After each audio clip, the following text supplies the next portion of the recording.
Welcome everybody to this Wednesday edition of Inside India. I'm Sri Jegarajah. Here are your headlines. India's finance ministry saying a successful trade deal with the United States would open up new markets and provide tailwinds for the economy in its latest report. India's regulators have given the green light to Reliance Group's Jio Financial Services and BlackRock to launch a mutual funds business in the country. And healthcare-focused private equity firm Quadria Capital closes out its latest billion-dollar fund, raising money from Indian investors for the first time. The company's managing director, Abramir, will tell us all about it just ahead.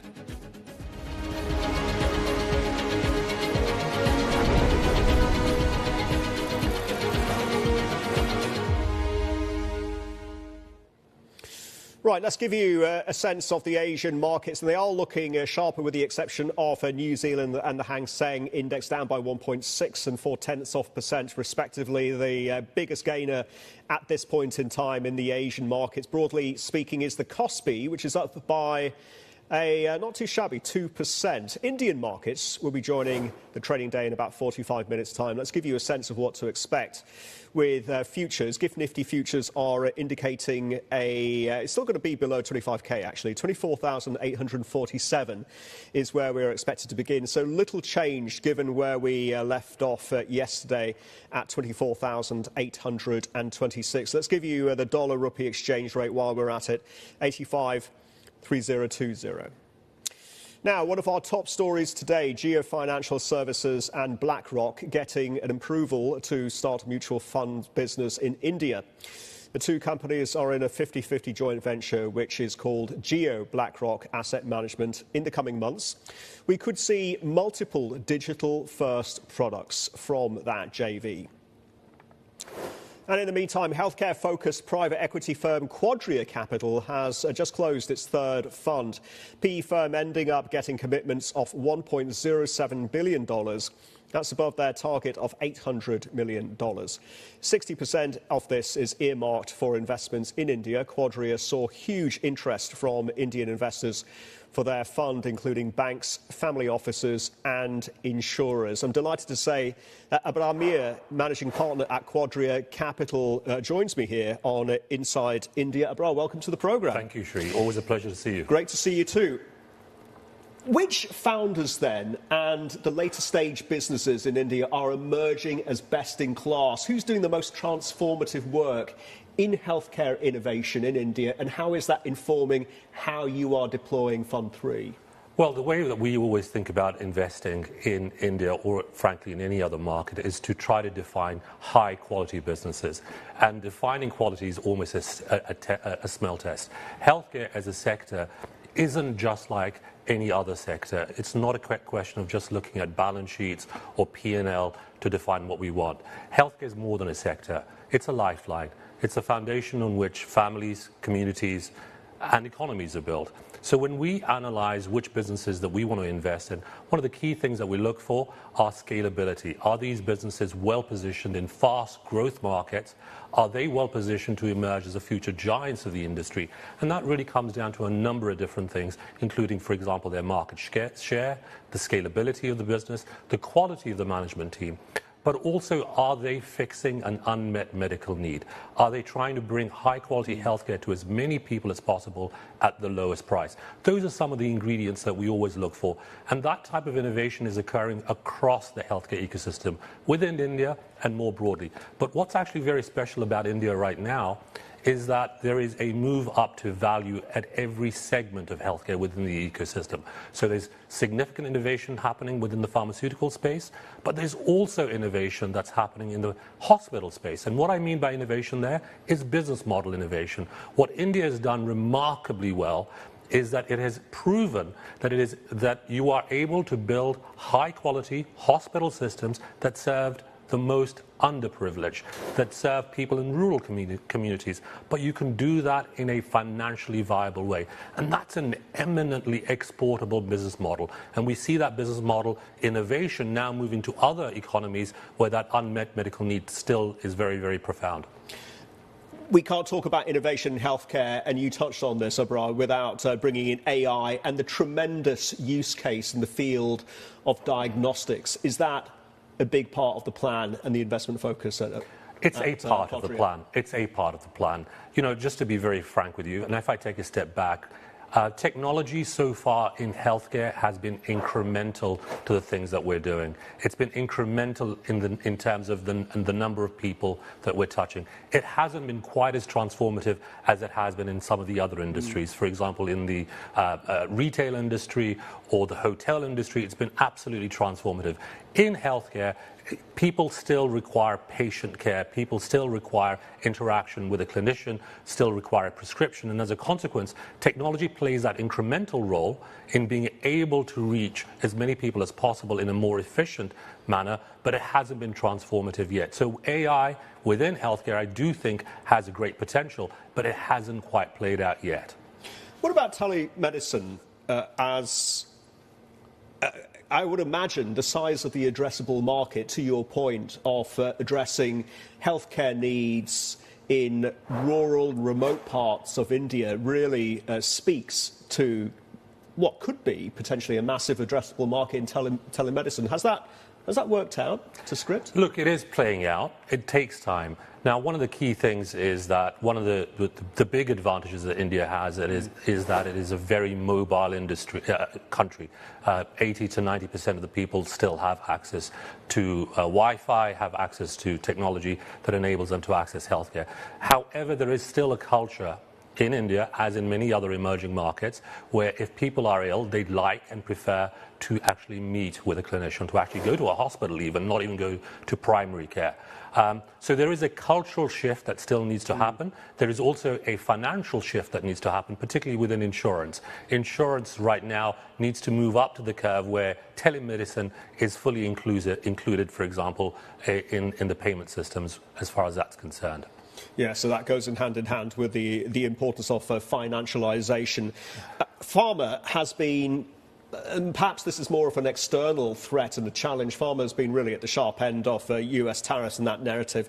Is the domestic story and the growth opportunities in the healthcare market in India enough to offset any impact from the tariffs, and can healthcare investors be largely agnostic about that threat? Well, that's a two-part question. I'd actually love to address both. I think first and foremost, what is so attractive about India as an investment destination right now within the healthcare industry is that it has very powerful dynamics at play for domestic demand. It has 1.4 billion people, one of the fastest emerging middle classes, and it has a very high disease burden, and that creates longevity and growth of the healthcare sector, probably for the next generation. So that domestic demand is there. That said, within the export industry, India has become the pharmacy of the world. Let me give you context. India today produces almost half of all the generic drugs that are consumed today in the US and in Europe.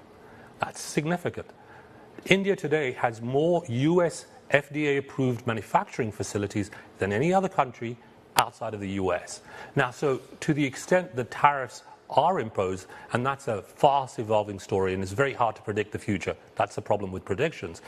The fact essentially is that because India has positioned itself extremely well in the production of that medicine, it will be very hard for the US to constrain its cost base if it increases tariffs on pharmaceuticals. Right now, as we understand it, with the tariffs that are at least being contemplated, whether they actually get executed or not, who knows, but the ones that are being contemplated exclude pharmaceuticals. But here's the pivotal moment, and that's how we're thinking about this. The reason we think this is a pivotal moment for the Indian pharmaceutical industry in particular is to create its own ecosystem, to move vertically upwards into innovation, into the more complex injectables area, into the more complex biosimilars area, but also integrate downstream into integrating its own API ecosystem. You know, as the saying goes, if the winds of change blow, you can either build a wall or you can build windmills. And I think this is our opportunity to build the windmills. And this is really, it's not just pharma where we're seeing this make in India and broader indigenization push. We're going to be speaking to Kunal Bal about defence tech and how that's being built out within the manufacturing structures in India.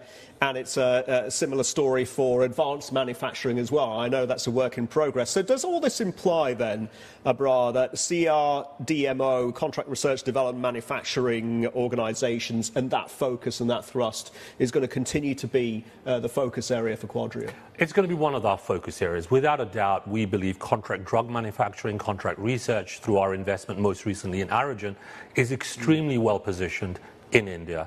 It has access to low-cost development, access to low-cost raw materials, access to low-cost talent. All of that positions it very well. But what's actually very interesting is that increasingly the US and European manufacturers are turning to companies like Aragen for their development. And the engine that we're able to build in Aragen and companies like Aragen will be a great factor for future growth. And I think that also represents some of the essential ingredients that we need in India to be able to actually move up the value chain to innovating some of these drugs ourselves.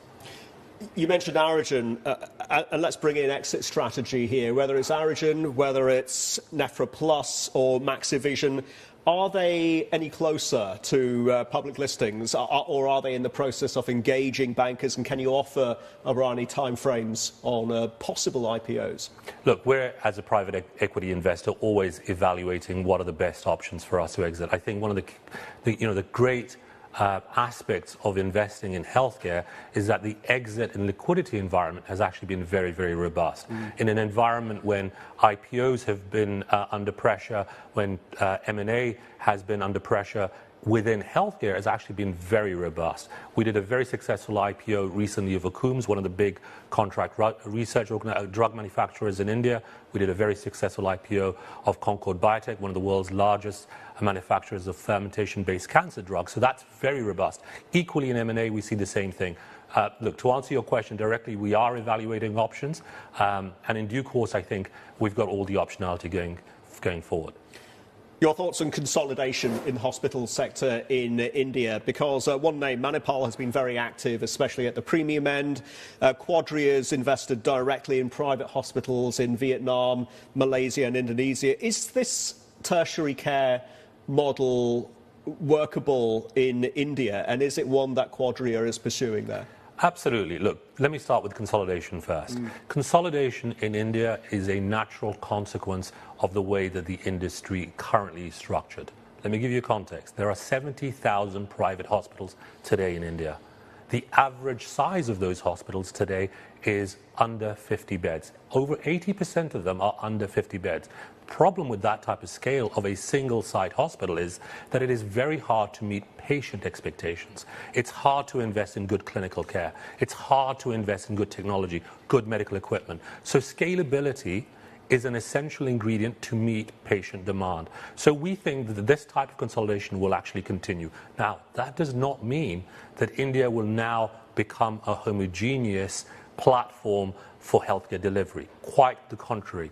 We think that India is now moving towards increased specialty delivery of healthcare. So that's why, for example, we've invested in companies like Nephra Plus. Previously, we were invested in AIG, one of the world's biggest hospitals group in gastroenterology. So that type of specialization along therapy area will continue. But also we're going to see regional nuances. The way healthcare is delivered in the south of India or the east of India may be very different because of cultural or nuanced reasons across the different landscape. But scalability is a very important dynamic. But it's not about building scale for the sake of scale. It's building more resilient systems that better serve the patients and the communities. It's interesting you mentioned single speciality. What are within healthcare, what are the verticals that are looking most promising? I mean, a lot of this speaks to the demographic, aging populations, areas like oncology, diabetes care. I know Maxivision speaks to eye care and hygiene too. What verticals or subsectors are looking most promising in terms of single speciality? Well, the issue in India, and frankly for most of Asia, is that the chronic disease burden is overwhelming. We in Asia have more diabetics, we have more cancer patients, we have more cardiovascular patients than anywhere else in the world. And if you combine that with a historic underspend in healthcare, that creates a huge demand for these types of services. So we continue to see that play out. Now, as an investor, what do we look for?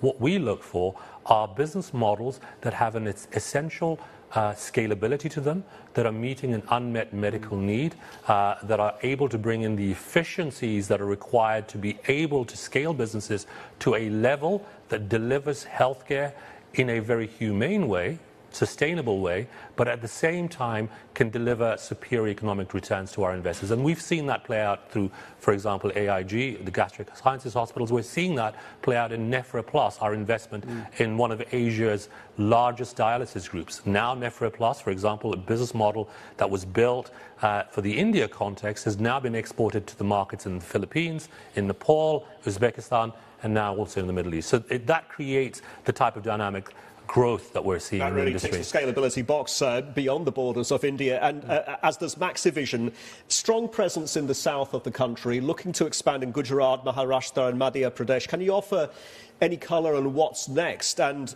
I've read about the timing of an IPO by 2027. Is that realistic?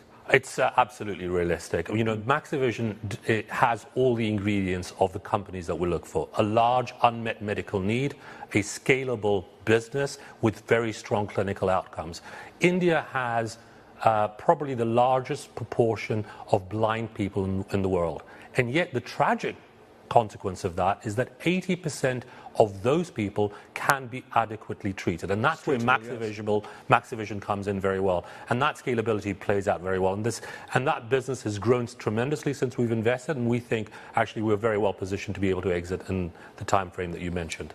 Single speciality eye care has boomed, hasn't it? It's grown 10x, and I would imagine that this explosive growth isn't just confined to eye care, but is there a risk, Abra, that this becomes a crowded, almost commoditized space in time? How does that impact returns? Because this optionality, looked upon another way, is good for the consumer. Ultimately, that scalability drives down costs for the consumer, makes it more affordable, makes it more accessible. But are lower returns the price that you have to pay? Look, as an investor, one of the key things that we've recognized very early on, and we've been very honest with ourselves, is that just because the tide is rising and we've got the wind beneath our wings as far as industry dynamics are concerned, doesn't mean that we as an investor are going to do well. It's not that all boats will rise. So for us, the challenge is to navigate valuations, which, as we've discussed in the past, are continuing to be high in the healthcare space. So for us, it's always a case of trying to find the businesses that we actually think have the right fundamentals to emerge as the future giants of the industry. And that really comes down to one key thing: ability to execute. You know, it's very easy to put a plan forward, but as Mike Tyson says, everyone has a plan until you're punched in the face. Yes. And, you know, we've seen that in the coalface very often. So what we try to do is be very clear about what the risks are in any of the businesses that we're investing in, but have a very clearly articulated execution capability that goes alongside with that. Caliber of leadership and management. Absolutely, yeah. Abra, fascinating conversation as always. Thank you very much indeed for joining me today on Inside India. Abra Mir there from Quadria Capital. Right, positive signs emerging for India's growth prospects this year with above average rain forecasts. We'll bring you the details on this and these developments after a short break. Back in 2 minutes.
welcome back to the programme. Healthy forecasts coming in for India's monsoon rains that lashed the coast of Kerala 8 days earlier than usual and marking its earliest arrival in 16 years. Country is retaining its expectation of above-average rains for the second straight year, and that could be good news for the economy, boosting agriculture production and exports. We are expecting Q4 GDP numbers at the end of the week. Economists polled by Reuters expect the economy to show further momentum, growing 6.7% in the January to March quarter.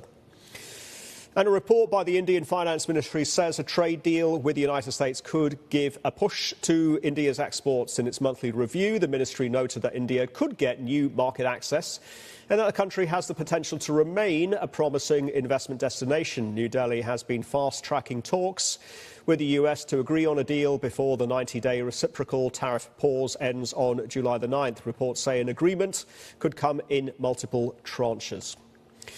And trade and tariff worries are keeping countries and economic blocs on edge. JP Ong has returned from the ASEAN meetings in Malaysia, which for the first time featured the ASEAN GCC China summit. JP, what are your key takeaways on partnership building and diversification? Well, I think the message and the theme, at least, was quite clear from this first ever trilateral summit between these three major economic blocs in Asia. It's that multilateralism and free trade needs to be upheld. And that is what Chinese Premier Li Qiang actually brought when he attended on behest of the Middle Kingdom. He did say that he's hoping that the Gulf region and Southeast Asia can at least move towards removing more trade barriers and also uphold the principles of openness and multilateralism. Of course, you can see just how pressing or how urgent the need is to actually conduct more talks and deepen new economic ties actually for these particular blocs, especially against the backdrop of these rising tariffs from the Trump administration. Take a look at this. You see GDP, when you look at this GDP across the Gulf region, ASEAN and China, it's about 24 trillion US dollars at the moment. However, Premier Li Qiang did highlight that despite that, trade among these three blocs is only about 5.4% of global trade at the moment. So there's a lot of opportunities and there's a massive gap that can be filled, and also a lot of opportunities to deepen those trade ties actually between these three particular regions because they're all growing at a similar clip. Now, ASEAN itself also at the end of the summit has also reiterated that they're still calling for a possible summit with the United States to address some of those talks. Prime Minister Anwar Ibrahim of Malaysia, which is the chair of ASEAN right now, did say that they are willing to actually hold talks and want to hold talks, but they will not do it at the expense of the detriment, that is, of other countries, which means China, the Gulf region, and possibly also India. Sri. It's such a challenging balancing act, isn't it, JP? When it comes to Myanmar, ASEAN leaders are calling for a ceasefire, and that is something that Indian Prime Minister Narendra Modi has been pushing for too. Yeah, right, Sri. And I want to bring this map up actually, just to show our viewers how important Myanmar actually is, because I think people kind of forget that Myanmar shares a hefty border actually with India. In fact, in recent weeks, actually, some parts of the skirmishes or the conflict actually did threaten to spill over to border regions somewhere close to the areas of Manipur actually. So you can just see that stability in Myanmar at the end of the conflict isn't just important for the country or Southeast Asia, it's also important for the national security and border security of India. Now, Prime Minister Narendra Modi did meet with the National Unity Government last month in Thailand actually, and did say that they are willing to help with regards to support efforts for the impact of the earthquake that really devastated that country. But he's also been on record as saying he was hoping and is calling for a ceasefire and peace talks to begin sooner rather than later, because the Prime Minister is also aware that this will also pose possible security risks, that is, for India. However, it seems that it is still falling on deaf ears. There isn't any indication that peace talks or a possible ceasefire can be achieved. And if the Prime Minister of India can't get it done, if ASEAN can't get it done, the big question is how do you bring these two parties to the table, and how do you do it without interfering in what is seen as internal affairs of a country that is still sovereign but undergoing a massive and very complicated and honestly very tragic conflict right now, Sri. Indeed, indeed. And another very difficult balancing act that India has to perform, especially given the context here that both India and China have vested economic and commercial interests, of course, in Myanmar and mining, etc. JP, thank you very much indeed for that. Right, elsewhere, mainland factories are racing to clear a backlog of orders and send goods to the United States before tariffs kick in. CNBC's Eunice Yoon filed this report from the port city of Ningbo.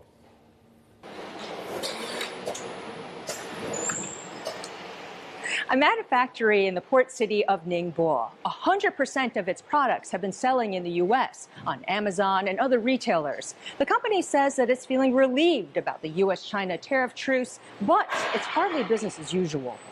Like many other Chinese factories, this maker of outdoor gear and other items has been holding inventory for its U.S. customers, who stopped shipments when President Trump hit China with 145% tariffs in April. Boxes are piled up next to production lines, which the company says is not normal practice. These boxes have been here since January. They were supposed to ship out in April. For now, most of this factory's clients are trying to rush backlogged orders to the United States during this 90-day pause in the trade war.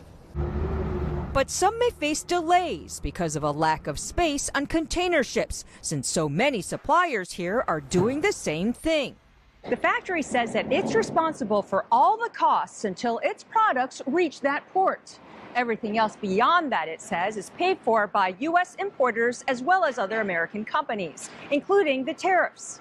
Without having some kind of visibility into what's going to happen next, basically everyone's sort of locked, frozen, not really knowing what to do next, which makes it, very hard for businesses to invest for the future. For its future, this factory is looking for new customers outside of the United States. Since April, it started shipping to Europe and Latin America. This area used to be packed with boat awnings that would go to the United States, but all of those headed to Europe. Unlike the American versions, these European ones, which will be used on lakes rather than the ocean, don't have a protective coating for salt water. Redesigns by a Chinese factory, unsure of what comes next. Eunice Yoon, CNBC Business News, Ningbo. Coming up on Inside India, so sharks, where are you putting your money? That's the question we will pose to Kunal Bal of Titan Capital, who is also one of the judges on Shark Tank India. Kunal joins us right after this break. Don't miss it.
Welcome back. You're watching Inside India. Some of the stories we're tracking this morning.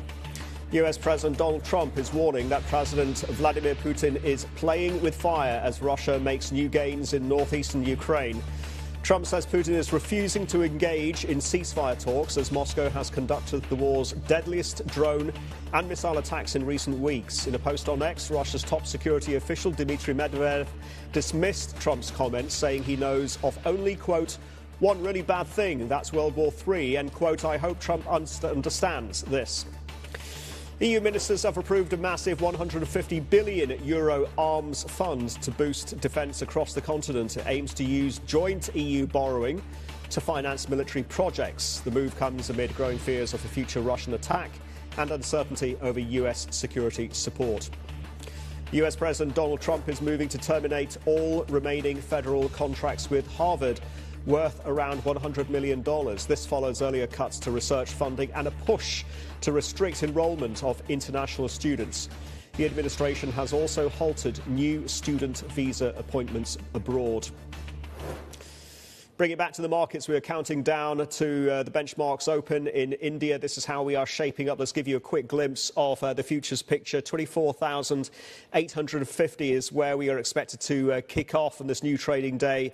This Wednesday, where we left off yesterday at the close for the benchmark Nifty 50 was not too far away from that handle. $24,826 rupee, exchange rate 85.67. Right, let's do a deeper dive on the ecosystem, the startup ecosystem and the VC and venture capital environment in India. Kunal Bal is joining us now. I'm delighted to have him on the programme, co-founder at Titan Capital. Kunal, welcome to Inside India. Let's start with defence tech, if I may, and just walk us through why Titan is launching this focused push into this new vertical. Thank you, Sri. It's a pleasure being here on your show. Look, India is going through its own renaissance right now. As you would have seen, just a few days ago, we became the fourth largest GDP in the world. And, it is not as well known that from 81 to 1700, India was a top 2 GDP on the planet. So we are getting back to where we belong. As it pertains to defense tech, as you would have seen from recent skirmishes at the border with our neighbor, there was clearly modern defense warfare at play. And it is becoming increasingly clear, not dissimilar from what Israel has had to do as it pertains to protecting its borders. India also needs to invest in next generation defense equipment, and startups will play a big role in that. Israel accounts for 2.5% of the global defense market. India commands a much smaller share, but there's no reason that we can't command a larger share because we have the talent, we have the technology, we have the intent, and we definitely have the government push now.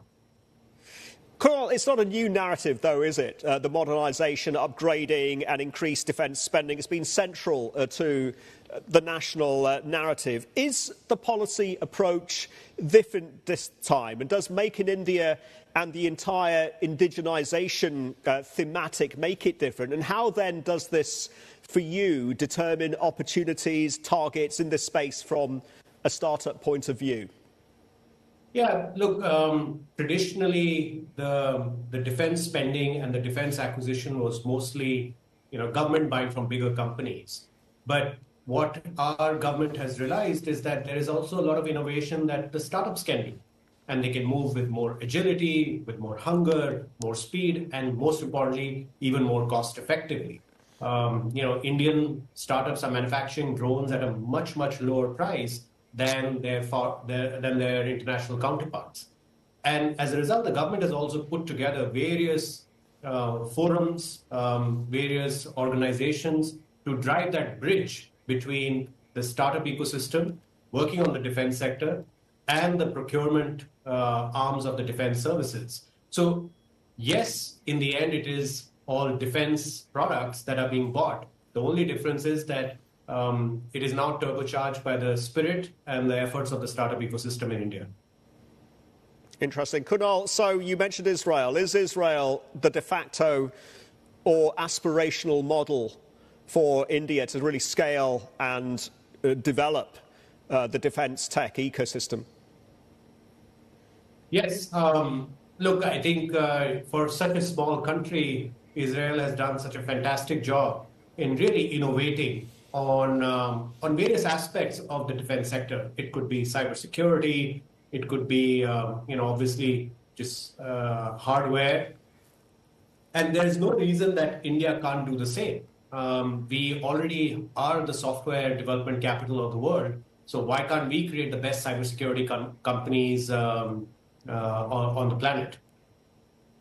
Or if we're talking about developing a defense tech ecosystem with Indian characteristics, then what role is AI-enabled tech going to play? And who then, Kunal, when you do the screening and the evaluation from a founder and a startup point of view on the ground, is doing the best-in-class work in this area? Yeah, that's a good question, Sri. One of the big difference, I've been investing through Titan Capital for now a good part of 15 years. I've seen as an entrepreneur when I started companies all the way back in 2007 to now, I've seen the journey of the Indian startup and tech ecosystem from 7 million internet users to 1 billion internet users. And if there's one thing that I have always seen, that things always take longer than you think. So if you think a technology will take 5 years to commercialize, it'll take 7 or 8 years. If you think it'll take 8, it'll take 10 or 12. So particularly as it pertains to the defense sector, one has to have a very, very long-term point of view. And because there are very, very rigorous trials, as you would anticipate, rigorous procurement and certification processes that these companies have to go through for their products, whether it's software or hardware. And then the entire ingestion process of this, whether it's software or hardware, into the defense services also takes a long period of time. So as an investor, we have to look for entrepreneurs who are long-term oriented, who understand that this is not going to be a quick flip, that you build some app and in 3-4 years someone buys you out for a bunch of money. This is not going to be those type of opportunities. These are going to be opportunities where it may take 5 years to just get the prototype out. It may take another 3 years for the first small order to come. It may take 10, 12 years for wide-scale adoption. So it requires a different mindset on the part of the founder, but also on the part of the investor, because you can't be pressurized into exiting the company prematurely. That's interesting. So this is really one for patient capital. And given time and in the longer term, Kunal, do you think that the ecosystem, the defense tech ecosystem, as it builds out, could ultimately have an export proposition to it? Yeah, that's a great point. Shri, India's defense exports have, believe it or not, gone up 20 times in the last 10 years compared to the preceding 10-year period. Our defense exports over the last 10 years are about 10 billion. In the larger scheme of things, probably very small in the context of India's GDP and potential and just stature at the global stage. However, I'm pretty certain that we're going to continue to see a compounding over the next 10 years, right? If we can do another 20 times in the next 10 years compared to what we did in the last 10 years, we would suddenly have a lot of heft on the global stage. Are you able to identify at this stage, Kunal, any prospects, any early stage startups that are doing the best work, that are doing the most compelling work in this space? There are many, actually, Shri. Some of them are already publicly listed. So this is not some very early emerging sector. There are obviously a lot of very early stage startups, but there are startups who are publicly listed. Particularly, we are seeing in the drone space. You have a company called Dronacharya, you have a company called IdeaForge. There are various companies that are already publicly listed and very successful public companies. From the recent events, geopolitical events at the border, where India showed its might at the border, it was very clear that drones are going to play a very critical role in the future of modern warfare. And this is not going to be people running across a border with bayonets in their hands anymore, right? That's not what future warfare looks like. What future warfare and protecting one's country and border and sovereignty depends on is cutting-edge tech, both software and hardware, not man-to-man combat. So anything that you would imagine that needs to be built in order for a country to protect itself, for India to protect itself, is fair game for the startups to build and for us to invest in. Kunal, let's move on and talk about the consumer. And there's no better person to ask about the evolution of the Indian consumer than you. You co-founded Snapdeal, pardon me, now Ace Vector, back in 2010. E-commerce is an intensely competitive and rapidly changing space. Is the Snapdeal model still fit for purpose? And how does it ride the next wave, in your opinion? Yeah, look, India's e-commerce market continues to grow. It is very exciting as a market. Even right now, a large part of the population has never bought online. Out of the 1 billion internet users in India, probably 20-30% have ever bought something online.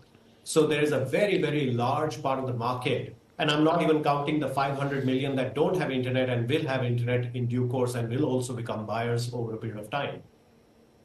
Our focus at Snapdeal is very clear. We feel that in the smaller towns of India, the aspirations are growing manifold. However, the affordability continues to be a concern. The consumers are continuing to be extremely value sensitive. So our focus, not dissimilar from the likes of, in the East Asian markets, you have companies like Pinduoduo and others where they are selling affordable merchandise, high quality, affordable merchandise. These are $5, $10 items, clothes, shoes, home, decor items. They are just flying off the shelves, right? We are selling millions and millions of these every month. Yes. I think one of the big shifts that has happened in India is that the last mile logistics has now penetrated to the farthest corners of the country. So now if you have a smartphone with a working internet connection, which is all 4G, 5G, mostly 5G everywhere, and you have 500 rupees that you'd like to spend to buy a new dress for yourself, you will get doorstep service. And if you don't like it, you'll get doorstep service to return it also, and you'll get instant refunds. So the quality of service that Indian e-commerce is providing to the farthest corners of the country, irrespective of your buying power, your spending power, is the biggest democratizing force in the history of Indian consumption markets in the last few decades. Yeah, I do sometimes buy dresses for the missus. I've got a black belt in helping my missus go shopping. I'm not ashamed to say that. Kunal, how are you approaching? So isn't quick commerce the natural progression of everything that you're talking about, especially in the Indian market? And why then do you continue to have a focus on DTC as opposed to this fast-growing segment of the market? Look, I feel that oftentimes from the outside, it's easy to view India as one homogeneous 1.5 billion people mass, and it is not. Right? We are incredibly heterogeneous as a country. Our beauty is in our heterogeneity, different cultures, spending powers, language, so on and so forth. In the metros, quick commerce has really become a phenomenon in India. Right? It has taken over households and their spending.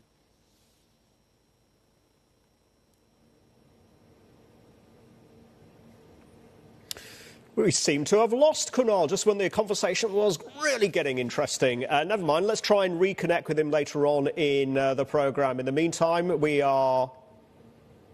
let's shift our focus. All right, Kunal is back with us. Kunal, we were talking about quick commerce. And can I just move on just very quickly from that, because we don't have much time left. I wanted to talk about the future of companies that you have backed in the past, like Urban Company. Is it taking the right strategic approach? And when you consider services like Instamade, which seem to be taking this whole quick commerce idea to absurd lengths, on-demand domestic help within 15 minutes, it's been highly controversial. What do you think about the strategy at Urban Company?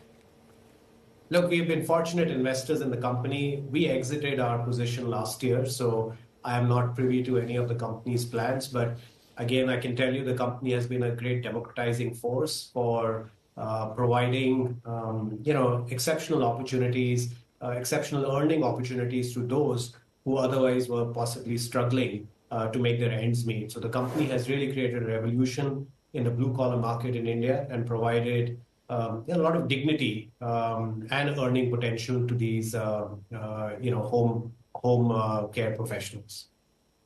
Understood. Let's bring in Ola. Ola Electric, this is a headline recently. Ola Electric slips to number 3 in EV two-wheeler market as rivals gain ground. What is Ola doing wrong, and what can the leadership do, Kunal, in your opinion, to turn this around? Yeah, look, I'm not an investor in Ola Electric, so it's hard for me to comment on companies where I'm not a shareholder. But look, the EV market in India is growing from leaps and bounds. You had companies like Ola Electric and Ather, really chart the blazing path of getting consumers to adopt two-wheeler EVs. And now all the traditional companies like Bajaj, TVS have also caught on, and they're also doing a great job. The best part is the consumers are benefiting in all of this. The consumers are seeing a tremendous amount of traction with the choices they have on the EV front, both the two-wheelers and the four-wheelers. So I don't think that's a bad situation as a consumer. All right, thank you for that, Kunal. And just finally, any thoughts about what appears to be something of a valuation disconnect that's been apparent with recent listings? I'm just using Paytm as an example. The listing price often falls way below the offer price. Are pre-IPO valuations simply set too aggressively? And what does this tell us about the valuation metrics in private versus public markets?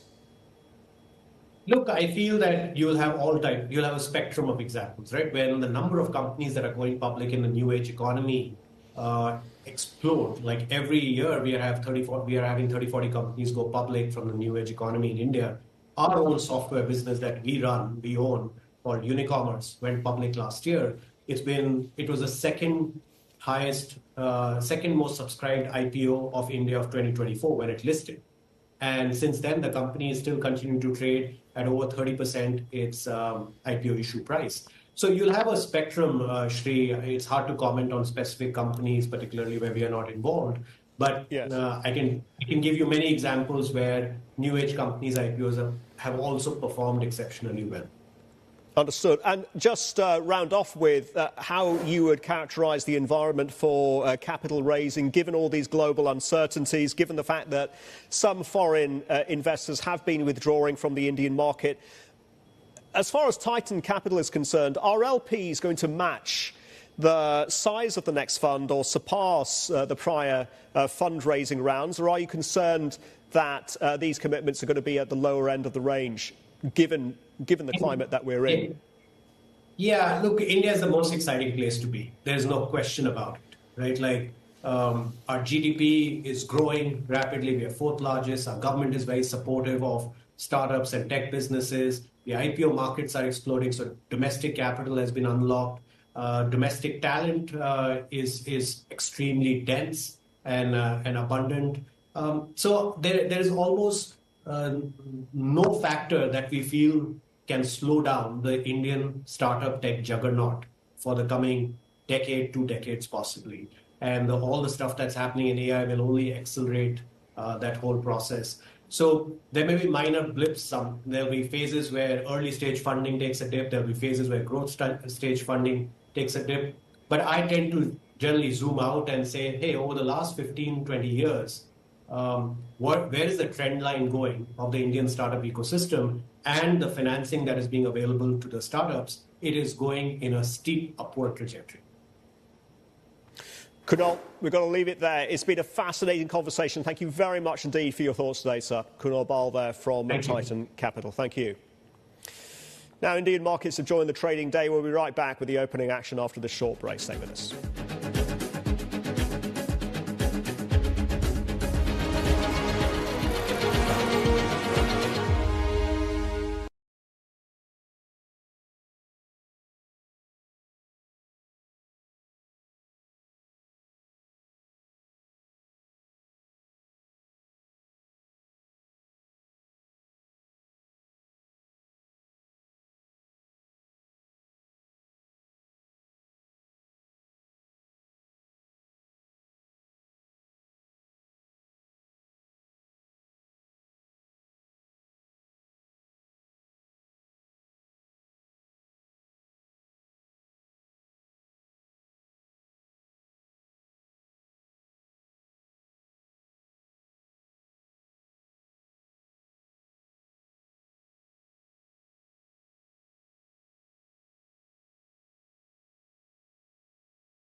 Indian markets are joining the trading day. Nifty 50 is holding the line just below 25,000. 24,850 is where we stand. Dollar rupee is, well, the rupee exchange rate is looking weaker, actually, to the tune of about 0.4% against the US dollar. 85.61 is where we are standing. Let's look at some of the movers in the Indian markets today, revisiting one of our top stories of the day to see what shares of Jio Financial Services are doing at the open, performing strongly, up by 2.25%. Reliance Group subsidiary and US-based BlackRock received approval from Indian regulators to start a mutual funds business in India via their 50-50 joint venture. Shares of ITC, meantime, are looking like this. Rough day at the open, down by more than 3%, down sharply after British American Tobacco said that it's selling a 2.3% stake in the Indian consumer goods company at a price tag of $1.4 billion. BAT, however, will remain ITC's biggest investor with a 23.1% stake in the company. Shares of Life Insurance Corporation, let's take a look at them. Strong session, up by 4%, as India's biggest insurer posted a 38% rise in quarterly profit due to lower employee-related expenses. This even after its premiums fell, weighed by a regulation change, which made it more affordable for customers to close policies before maturity. LIC also said it is in advanced stages of acquiring a stake in a health insurance company. No further details were provided. Turning a bit to the macro and checking government bond yields in India. At the long end, the 10-year benchmark yield at 6.189, shorter end 2-year yielding 5.738%. We're also keeping a very close eye on Japanese yields today as the longer dated end of the yield curve continues to surge.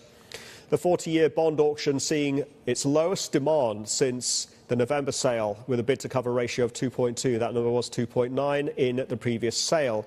Analysts at Goldman Sachs called the JGBs the canary in the global duration coal mine. Reports emerged yesterday that Japan's Ministry of Finance could adjust its issuance plans to counter the weaker demand, but this is not going to impact today's sale. Take a look at the Asian markets before we go. Quite a mixed picture. On the positive end of the ledger, the Kospi is up by 1.7%. New Zealand is down by 1.6%. And we are seeing some relative strength in the Southeast Asian markets. Thailand up by 0.7%. Straits Times, our domestic benchmark, at 3,913. Although we are seeing some weakness, just marginal weakness, in the Hang Seng in Malaysia and in Australia. Loss leader at this point in time is New Zealand, down by 1.6%. That's all the time that we have today on Inside India. Do keep watching CNBC. Dan Murphy is up next with Access Middle East.